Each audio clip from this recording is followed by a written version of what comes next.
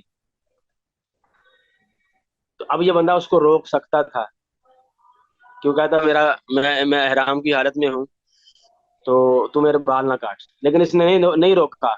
تو مطلب یہ ہے کہ یہ بال کٹوانا چاہتا ہے، بال کٹوانا چاہتا ہے. تو اگر وہ واقعات نا احرام کی حالت میں تھا تو اس کو احرام کا فدیہ دینا پڑے گا، جو حدیث میں ذکر ہے. تو یہ یعنی وہ مثالیں ہیں کہ جہاں بولنے کی ضرورت تھی وہاں آدمی نہیں بولا، تو وہاں اس کی خاموشی اجازت ہی تصور ہوگی، اس کو وضاحت ہی تصور کیا جائے. لیکن جہاں بولنے کی کوئی خاص ضرورت نہیں تھی، بندہ خاموش ہے، تو اس کی خاموشی کی کئی ایک وجوہات ہو سکتی. تو اس وجہ سے اس خاموشی کو اس کی رضامندی نہیں سمجھا جائے گا، یا یہ نہیں سمجھا جائے گا کہ بندہ اس کام کے کرنے پر خوش ہے یا راضی. تو یہ ہے قاعدہ لا ينسب الى ساکت القول. اور یہ قاعدہ اصل میں نا یہ لا ينسب الى ساکت القول، یہ قاعدہ شروع والا جو ہے یہ امام شافعی کا قول ہے. تو اسی قول کو فقہا نے بطور قاعدے کے ذکر کیا ہے کہ لا ينسب الى ساکت القول، کہ کسی خاموش آدمی کی طرف کسی کی بات کو منسوب نہیں کیا جائے گا. ولكن السکوت، اگر خاموش رہا ہے وہ بندہ فی معرض الحاجت الی البیان، جہاں وضاحت کی ضرورت تھی، ایسے موقع پر جہاں وضاحت کی ضرورت تھی اس کا بولنا چاہیے تھا لیکن پھر بھی نہیں بولا، تو بیان، وہاں اس کی خاموشی بھی بیان ہے، وضاحت. تو گویا کہ اس نے اس خاموشی سے اپنی رضامندی کا اظہار کیا. تو یہ میں نے چند ایک مثالیں آپ کو دی ہیں، امید ہے اس سمجھ آ گئی ہوگی. تو آگے جو ہے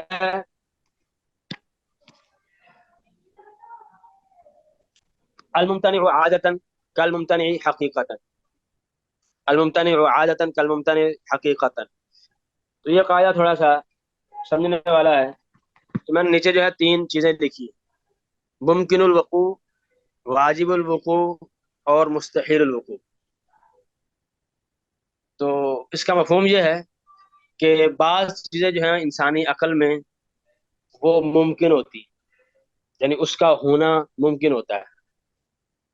مثال کے طور پر آج سے 150 سال پہلے چلے جائیں پیچھے،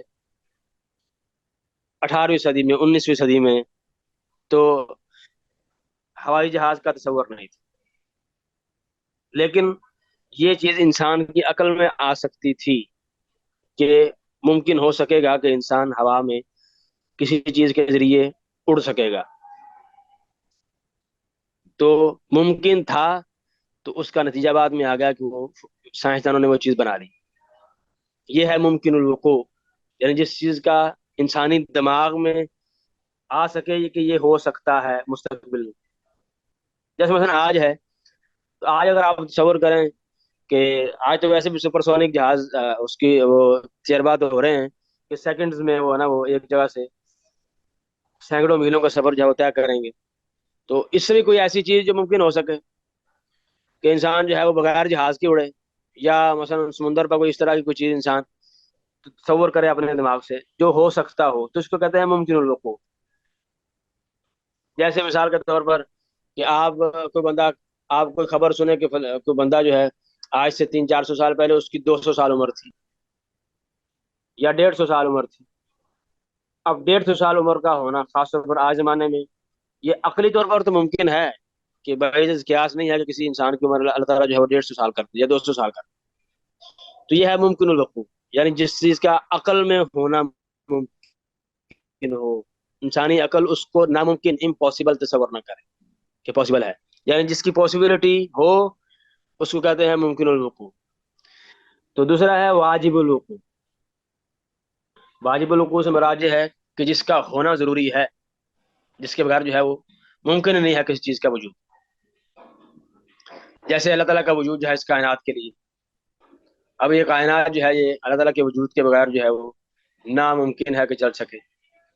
تو یہ ہے واجب الوقوع، یعنی جس کا ہونا ضروری ہے کہ وہ لازمی طور پر ہو، اگر وہ نہیں ہے تو کائنات نہیں. تو تیسرا ہوتا ہے مستحیل الوقوع. مستحیل الوقوع سے مراد یہ ہے کہ جس چیز کا نہ ہونا ممکن، یعنی ناممکنات میں سے ہے، جو ہو سکتی ہی نہیں، بالکل یعنی ناممکنات میں سے. کہ مثلا آپ کہیں کہ ایک انسان کھڑا بھی ہو بیٹھا بھی ہو ایک ہی وقت میں، ابھی ممکن نہیں ہے. ایک انسان جو ہے وہ گھر کے اندر بھی ہو گھر کے باہر بھی ہو ایک ہی وقت، وہی چیز وہی انسان، تو یہ ناممکن ہے. ایک انسان یہاں بھی ہو کراچی میں بھی، تو یہ ناممکن ہے، ایسے ہوتا نہیں ہے. پانی اور آگ اکٹھے ہو جائیں، ایسا ممکن ہے نہیں. تو یہ چیزیں ہیں جو ناممکن، یعنی جس کا امپاسبل ہے کہ انسانی عقل میں وہ آ سکتی ہی نہیں ہے کہ وہ ہو سکیں. کیونکہ کائنات میں جو بھی ایجادات ہوتی ہیں، جتنی بھی نئی نئی چیزیں ایجاد ہو رہی ہیں یا ہوں گی، وہ اسی صورت میں ہو سکتی ہیں کہ انسانی عقل اس کا امکان اس میں ہے، کہ انسانی عقل اس کو تصور کر سکتی ہے، وہ ممکن ہے عقلی طور پر. تو پھر اس کو پریکٹیکل لائف میں لے کے آتے ہیں سائنسدان. لیکن جو چیز ہے ہی ناممکن، انسانی عقل میں آ سکتی ہی نہیں ہے، تو وہ پریکٹیکل لائف میں نہیں آ سکتی. تو اب یہاں جو ہے یہ قاعدہ اب سمجھ آئے گا: الممتنع عادتا، کہ وہ چیز جو ممتنع ہو عادتاً. تو مستحیل کا لفظی معنی ہوتا ہے یعنی امپاسبل، ناممکن. مستحیل کو کہتے ہیں مستحیل الوقوع، یعنی امپاسبل، ناممکن. تو یعنی جو انسانی عقل میں جس کا تصور آ سکتا ہی نہیں، جو ہو سکتی نہیں. جیسے میں نے آپ کو مثالیں دی ہیں کہ آگ اور پانی اکٹھا نہیں ہو سکتا. دن اور رات، آپ کہیں کہ ایک ٹائم میں دن بھی ہو رات بھی ہو، یہ ناممکن ہے کہ ایک ہی ٹائم میں دن اور رات. ایک انسان یہاں بھی ہو کراچی میں بھی ہو، لاہور میں ہو بھی ہو کراچی میں، یہ ممکن بالکل بھی نہیں ہے. ایک انسان یہاں کراچی ہو سکتا ہے یا لاہور ہو سکتا ہے ایک وقت میں. ایک وقت میں ایک جگہ ہی ہو سکتا ہے، 2 جگہ یا 3 جگہ نہیں ہو سکتا. تو اب قاعدہ یہ ہے الممتنع عادتاً، یعنی جو چیز عادتاً عام روٹین میں ممکن نہ ہو، یعنی عقلی طور پر ممکن ہے، عقلی طور پر ممکن ہے لیکن عام روٹین میں ایسا نہیں ہوتا. تو کل ممتنعی حقیقتاً گویا کہ وہ ایسے ہی ہے جیسے وہ حقیقت میں ہے ہی نہیں. جیسے میں نے مفہوم لکھا ہے، جو کام عقلی طور پر ممکن نہ ہو لیکن عام روٹین میں عقلی طور پر ممکن ہو لیکن عام روٹین میں نہ ہوتا، اس بارے میں اگر کوئی انسان دعویٰ کرے تو اس کا دعویٰ نہیں سنا جائے گا، بالکل اس پر کوئی دھیان نہیں دیا جائے گا. تو اب مثال دوں گا تو اس کی آپ کو بالکل کلیئر سمجھ آ جائے گی. مثال کے طور پر اب یہ ممکن ہے، جس میں نے آپ کو پہلے مثال دی ہے، کہ کوئی بندہ جو ہے وہ 200 سال آج کے دور میں 200 سال زندہ رہے یا 150 سال زندہ رہے. عقلی طور پر ممکن ہے، بالکل ممکن ہے، پاسبل ہے، یہ ناممکنات میں سے نہیں. 120-25 سال کی تو ایسے ویسے بھی چمامر ترین عورت یا پتہ نہیں بندہ ابھی بھی زندہ ہے یا مر چکا ہے کچھ دنوں پہلے. تو 150 سال یا 200 سال یہ اپنی طور پر ممکن ہے، ناممکنات میں سے نہیں ہے. لیکن عام روٹین میں ایسے ہو رہا ہے؟ نہیں ہو رہا. تو اگر کوئی بندہ دعویٰ کرے کہ میرا جو ہے وہ دادا ابھی فوت ہوا، اس کی 200 سال عمر تھی، اس کا یہ دعویٰ قبول نہیں کیا جائے. یہ معنی ہے اس قاعدے کا، الممتنع عادتاً، جو چیز عادتاً یعنی روٹین سے، عام زندگی میں، نارمل حالات میں، الممتنع یعنی ناممکن ہو، یعنی روٹین سے ایسا ہوتا نہیں. تو گویا کہ کل ممتنعی حقیقتاً، وہ حقیقی طور پر بھی ایسے نہیں، یعنی وہ حقیقی طور پر ہوئی ہی نہیں ہے. جیسے میں نے آپ کو یہ مثال دی ہے 150 سال 200 سال والی، ایسے ہی مثال کے طور پر ایک بندہ جو ہے وہ بالکل آپ سب کو پتا ہے، مثلا آپ کے وہ محلے میں رہتا ہے، فقیر آدمی، اس کے پاس جو ہے اپنا جو ہے روزگار بڑا مشکل سے ہوتا ہے. تو اس کو یعنی کسی طرف سے کوئی پیسہ ملا بھی نہیں ہے، یعنی نہ اس کو کوئی وراثت میں حصہ ملا ہے یا کوئی اور ایسا مسئلہ بھی نہیں ہوا. وہ آ کے دعویٰ کرے قاضی کے پاس، میں نے جو ہے وہ مثلا شہباز شریف نے میرا جو ہے 5 کروڑ قرض دینا ہے مثلا. اب یہ عقلی طور پر تو ممکن ہو سکتا ہے لیکن عام روٹین میں ایسا ہے جس کا اپنا روزگار نہیں پورا ہو رہا، اس نے شہباز شریف کو 5 کروڑ دینے یا کسی اور بڑے آدمی کو 5 کروڑ دینے اور اس نے 5 کروڑ اسی سے لینے، ایسے بندے کا دعویٰ سنا ہی نہیں جائے. تو یہ معنی ہے الممتنع عادتاً، یعنی یہ چیز عادتاً عام روٹین میں ہوتی نہیں، کیونکہ یہ بندہ فقیر ہے، سب کو پتا ہے، اور اس کو کسی سے جائیداد میں حصہ بھی نہیں ملا، یا ایسا کوئی یکدم اس کا کوئی کاروبار اتنا نہیں یعنی اب ہوا کہ اس کو اتنے پیسے آ گئے ہوں اور یہ دعویٰ کر رہا ہے تو میں نے 5 کروڑ فلاں شخص کو دیے. تو اب یہ یعنی ایسی بات ہے جو عقلی طور پر تو ذہن میں آ سکتی ہے لیکن عام روٹین میں لوگوں کی زندگی میں لائف میں ایسا ہوتا نہیں. تو اس بندے کی بات دعویٰ نہیں سنا جائے گا. ایسے مثلا جو ہے وہ بندہ جو ہے وہ کسی کے ہاں ملازم ہو مثال کے طور پر، اور اس کی تنخواہ ہو 20-25 ہزار روپے، 30 ہزار روپے، 40 ہزار روپے، اور وہ مثلا جو ہے قاضی کے پاس چلا جائے، جج کے پاس چلا جائے کہ جو میرا جو مالک ہے جس کے میں ہاں کام کرتا ہوں، اس کی جتنی زمینیں ہیں وہ میری ہیں مثلا. اب وہ مثلا اس کے کئی مربع زمینیں ہوں یا اس کے کوئی اور چیزیں جو جائیداد ہو، وہ کہ سارا کاروبار میرا ہے. اب یہ عقل میں تو آ سکتا ہے، اس کو آپ ناممکن نہیں کہہ سکتے، امپاسبل نہیں کہہ سکتے، لیکن عام روٹین میں ایسا نہیں ہوتا، عادتاً ایسا نہیں ہوتا. اس وجہ سے ایسے بندے کی بات کو نہیں سنا جائے گا، قبول نہیں کیا جائے گا. تو یہ معنی ہے الممتنع عادتاً کالممتنع حقیقتاً. تو امید ہے کہ آپ کو یعنی یہ تینوں قاعدے سمجھ آ گئے ہوں گے. تو کوئی بندہ اس قاعدے کی یا پچھلے قاعدے کی کوئی مثلا مثال دے سکتا ہے، یا اس سے پچھلے قاعدے کی، تینوں کی کوئی ایک مثال کوئی بندہ اگر دینا چاہے، اگر کسی کو سمجھ آئی ہے کلیئر بالکل تینوں قاعدوں کا معنی اور مفہوم. پہلے قاعدے میں استاد محترم یہ ہو سکتا ہے کہ اگر جیسے ہم کسی کو کوئی چیز پکڑائیں لیکن ہم جلدی میں اس کو کچھ کہیں نا اور چلے جائیں وہاں سے، تو ہم نے اسے ویسے ہی پکڑائی ہو اور جب ہم واپس آئے تو وہ اسے کھا چکا ہو، تو وہ والی مثال ہوگی. ہاں یہ ممکن ہے کہ آپ نے مثلا ہم جو ہے وہ اس کو ایسے یعنی اس اسٹائل سے پکڑائی ہے کہ آپ جو ہے وہ یعنی آپ کے عمل سے لگ رہا ہے کہ شاید وہ آپ اس کو کھانے کے لیے دے رہے ہیں، اور آپ اس کو پکڑا کے چلے گئے ہیں اور بعد میں جو ہے وہ آپ کھا کے بیٹھا ہو. تو یہ ممکن ہے. اور آپ نے کہا ہو کہ میں نے تو آپ کو اس لیے دی نہیں تھی، تو پھر آپ کا ذمہ دار نہیں ہے اس کو، کیونکہ یعنی اس کے عمل سے یہ لگ رہا تھا کہ وہ آپ کو کھانے کے لیے دے رہا ہے. تو یہاں دلالت پر عمل ہو چکا ہے تو اس لیے اس کو ضمانت یعنی وہ جو چٹی ہے اس چیز کی نہیں دینی پڑے گی. اور یہ تیسرے والے کی نا میرے ذہن میں ایک مثال آ رہی ہے تو کچھ عجیب سی مثال، لیکن کہ میرے ذہن میں یہ آ رہا ہے کہ اگر انسان کسی جن کو دیکھ لیتا ہے تو یہ جی ممکن کہ دیکھا جا سکتا ہے، کیونکہ کچھ بڑوں سے سنا ہوا ہے کہ انہوں نے دیکھا ہوا ہے. تو اب ہم یہ اگر کوئی ایسا دعویٰ کرے گا تو پھر ہم اس کو مانیں گے نہیں، کیونکہ یہ ایک روٹین میں نہیں ہوتا نا اس طرح. یہی میرے ذہن میں آ جی رہا ہے. جی روٹین میں ہوتا نہیں ہے، لیکن یہ پاسبل ہے. ہاں جی پاسبل ہے اور تو لیکن ہم پھر ہر جی ہر بندے کے لیے نہیں ہوتا. تو پھر ہر یہ بندے کے اس لیے نہیں ہوتا. دعوے والے قاعدے پہ پورے اترے گی مثال یا نہیں؟ نہیں اس پہ نہیں آئے گی، کیونکہ یہ جی مطلب آپ یہ نہیں کہہ سکتے کہ عام روٹین میں یعنی جو میں نے آپ کو مثالیں دی ہیں اس میں وہ ایسے کام ہیں جو یعنی آپ قریب قریب بھی نہیں، یعنی وہ 5% بھی نہیں ہے، 2% بھی نہیں.